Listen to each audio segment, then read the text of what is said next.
Assalamualaikum warahmatullahi wabarakatuh. Sekarang saya berada di Muzium Arkeologi Lembah Bujang. Okey, untuk mengetahui dengan lebih lanjut lagi tentang tinggalan kerajaan Kedah Tua di sini, jom ikut saya ke Galeri 2 Muzium Arkeologi Lembah Bujang. Muzium Arkeologi Lembah Bujang merupakan satu-satunya muzium di Malaysia yang mempamerkan koleksi arkeologi yang membuktikan kewujudan pusat perdagangan antarabangsa dan perkembangan agama Hindu-Buddha di Asia Tenggara pada kurun ketiga Masihi hingga ke kurun 12 Masihi. Muzium ini terletak di atas Bukit Batu Pahat, Merbuk, Kedah, kira-kira 23 km dari bandar Sungai Petani. Ianya dibina untuk menjalankan kerja-kerja penyelidikan dan ekskavasi arkeologi serta mempamerkan artifak-artifak protosejarah atau sejarah sebelum Islam dari tapak-tapak arkeologi sekitar kawasan Lembah Bujang.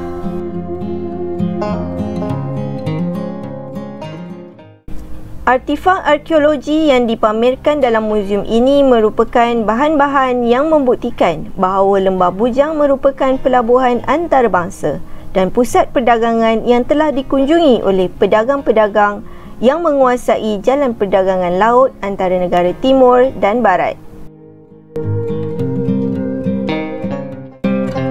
Lembah Bujang merupakan antara tempat bersejarah yang terkenal di Malaysia kerana ianya memiliki pelbagai khazanah tinggalan zaman silam. Kedudukan Lembah Bujang adalah merangkumi kawasan seluas 144 batu persegi dengan Bukit Coras di bahagian utara, Sungai Muda di bahagian selatan, Selat Melaka di bahagian barat dan Lebuh Raya Utara Selatan di bahagian timur.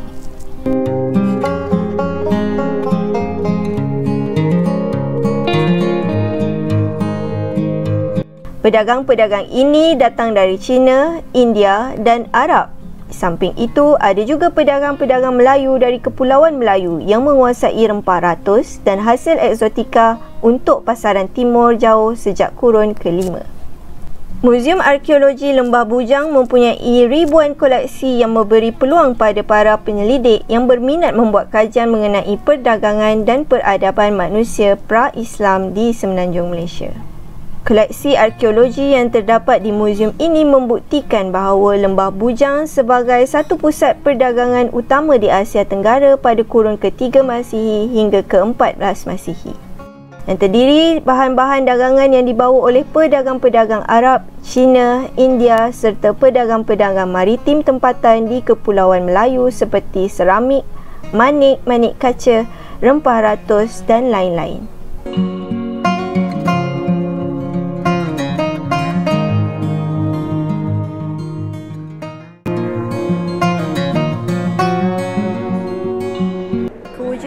Kerajaan Kedah Tua dikatakan wujud antara tamadun Rom dan tamadun Maya, iaitu antara 3000 hingga 2000 tahun sebelum Masihi.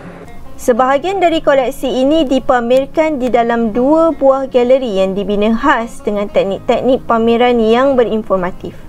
Manakala semasa lawatan saya ke muzium ini, kami tidak dapat memasuki galeri 1 memandangkan ia sedang dinaik taraf.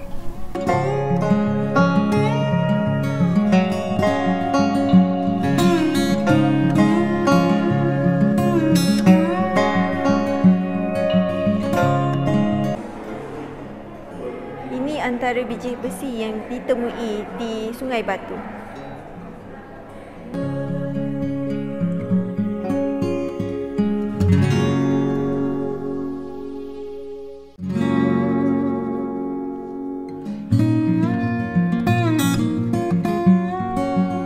Lanskap persekitaran Muzium Lembah Bujang ini dihiasi dengan tinggalan seni bina candi-candi yang mempunyai kaitan dengan kepercayaan dan pemujaan yang menunjukkan wujudnya kepercayaan agama Hindu-Buddha yang menjadi amalan sebahagian dari masyarakat yang berdagang di Lembah Bujang. Sekarang saya berada di Candi Bukit Batu Pahat yang merupakan candi induk di pekarangan kawasan Muzium Arkeologi Lembah Bujang. Selain candi di Bukit Batu Pahat, terdapat beberapa lagi candi lain di kawasan sekitar ini.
Selain dari mempamerkan artifak-artifak, Muzium Arkeologi Lembah Bujang juga menyediakan kemudahan beriadah dan beristirahat di mana pelawat berpeluang menikmati lanskap hutan hujan tropika yang menghiasi latar belakang muzium ini.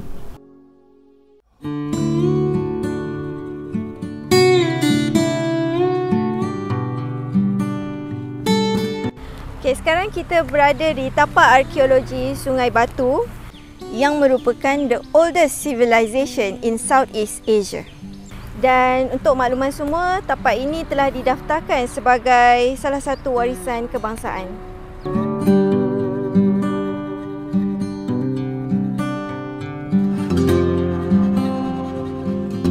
Tapak arkeologi Sungai Batu dikatakan sebagai kompleks ketamadunan Lembah Bujang. Ia meliputi kawasan yang luas, melebihi 3 km persegi dengan 30 pembukitan kecil. Tapak ini berada lebih kurang 10 km dari Sungai Petani dan 80 km dari Alor Star. Ia terletak di dalam ladang kelapa sawit di Jalan Semeling Merbuk. Tapak ini berada di tepi aliran Sungai Batu dan cawangannya yang mungkin merupakan struktur binaan yang mempunyai kaitan dengan sungai. Lokasi ini mempunyai keunikan tersendiri, iaitu mempunyai sistem pengaliran anak sungai yang menunjukkan seolah-olah setiap pematang terpisah menjadi seperti pulau-pulau. Justru itu, lokasi Sungai Batu ini adalah amat strategik untuk menjalankan aktiviti perdagangan dan pertahanan. Selain dari itu, penemuan terpenting adalah monumen bulatan disahkan telah dibina pada tahun 110 Masihi, iaitu 1900 tahun dahulu, menggunakan teknik Optically Stimulated Luminescence atau OSL.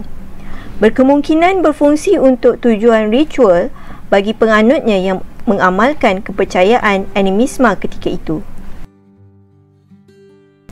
Tapak arkeologi Sungai Batu yang diiktiraf sebagai tapak tamadun manusia tertua di Asia Tenggara telah menemui beberapa tinggalan kapal purba di sungai kuno yang pernah mengalir di kawasan bersejarah Kedah tua ribuan tahun dulu. Membuktikan di tapak arkeologi ini pernah wujud kegiatan perdagangan, malah ditemui juga jeti purba di Sungai Batu.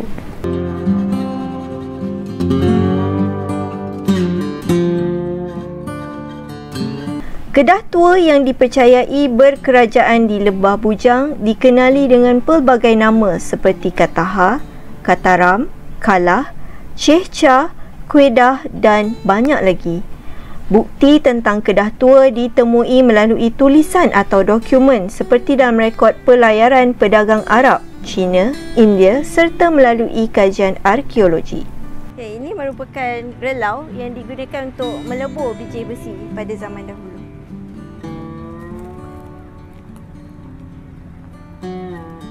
Penemuan relau walaupun tidak lengkap kerana ditemui bahagian dasarnya sahaja, cukup kuat membuktikan bahawa terdapat kerja-kerja peleburan besi di situ.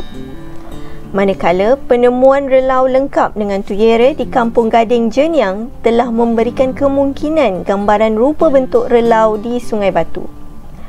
Arang dan sedimen terbakar dalam dan keliling relau di Jeniang ini memberikan pentarihan dari abad ke-4 Masihi hingga ke-12 Masihi, iaitu 1600 tahun hingga 800 tahun dahulu. Lembah Bujang dilihat sebagai satu khazanah warisan bangsa yang perlu dibanggakan oleh semua rakyat Malaysia kerana terserlah bukti sejarahnya, baik di Nusantara maupun di peringkat antarabangsa melalui perdagangan saat ketika dahulu.